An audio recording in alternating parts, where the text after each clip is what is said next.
23 de outubro, São Felipe Bispo e Mártir, do ano de 404. Grandes e relevantes serviços tinha Felipe prestado à igreja de Heracleia. Por este motivo, e mais ainda por causa de suas altas virtudes, foi eleito bispo da mesma cidade. Admirabilíssima foi a prudência com que governou a diocese nos dias de maior aflição, como os trouxe a perseguição de Diocleciano. Para melhor divulgar a religião e confirmar os fiéis na fé, escolheu entre os jovens da igreja os melhores, aos quais deu instruções particulares sobre a doutrina e a prática das virtudes. 2 deles tiveram a honra de acompanhá-lo ao martírio, o sacerdote Severo e o diácono Hermes. Ambos altamente colocados gozavam de estima geral. Quando chegaram as primeiras notícias sobre a pretendida perseguição, muitos aconselharam ao bispo que se retirasse da cidade. Felipe, porém, não quis abandonar o rebanho, pelo contrário, exortou os fiéis para que se munissem de coragem e paciência, pois que a tempestade estava a chegar. Felipe pregava a palavra de Deus quando se apresentou a Aristómaco, comandante da guarnição, para fechar a porta da igreja, em nome do governador. Pensas, disse-lhe Felipe, que o nosso Deus seja um ser que se fecha entre paredes? Não sabes que ele estabelece morada nos corações dos fiéis? No dia seguinte vieram os oficiais do exército para sequestrar os santos livros e os vasos litúrgicos. Os fiéis muito se entristeceram com esse fato, mas Felipe consolou-os. O governador Basso ordenou a prisão de Felipe e de alguns cristãos e citou-os perante o tribunal. Estando em sua presença, perguntou-lhes: Quem de vós é o chefe dos cristãos? Felipe respondeu: Sou eu. De novo inquiriu Basso: Ignoras que o imperador proibiu as vossas reuniões?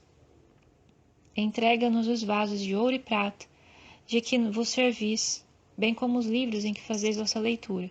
Resolutamente respondeu Felipe: Os vasos e o tesouro da igreja ser-te-ão entregues, pois não é com metais preciosos, mas pela caridade que se honra a Deus. Nenhum direito, porém, te assiste de exigir os santos livros, como a mim, não é lícito entregá-los. O governador, tomando essa palavra no sentido de uma desobediência, deu ordem aos algozes para que pusessem Felipe no hercúleo. Entretanto, o diácono Hermes fez ver a Basso que de nenhum efeito seria a destruição dos santos livros, pois a palavra de Deus é indestrutível. Essa declaração importou-lhe cruel espancamento. Hermes, então, se dirigiu com o empregado Públio ao lugar onde se achavam os vasos sagrados e os livros. Vendo que o infiel servo punha de lado alguns vasos, repreendeu-o. Este, porém, investiu contra o Senhor e bateu-lhe no rosto com tanta força que ficou ensanguentado. Em seguida, Basso apoderou-se de tudo e distribuiu livros e vasos entre os empregados. Para amedrontar os cristãos, mandou derrubar o telhado da igreja e, ao mesmo tempo, os soldados queimaram os santos livros.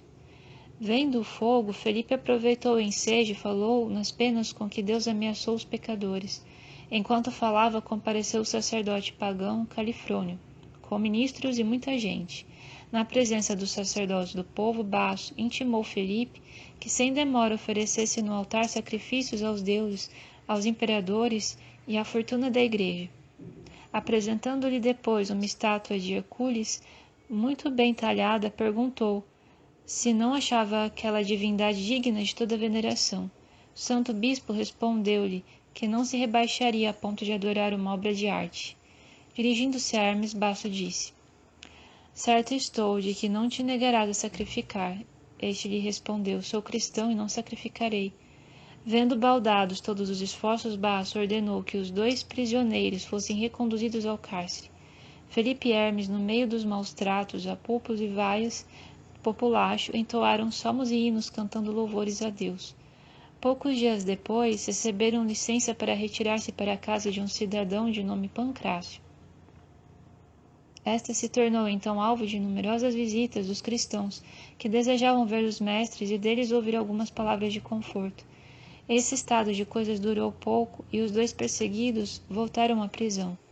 Como o cárcere tivesse uma entrada secreta, por ali saíam quantas vezes quisessem e recebiam visitas dos cristãos.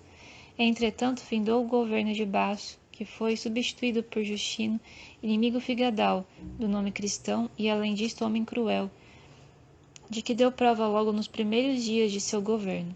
Vieram dias de novos tormentos para os pobres encarcerados.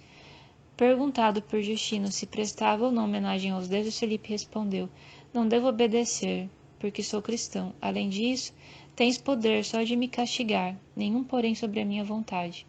Justino advertiu-lhe: Ignoras, talvez, que castigos te aguardem?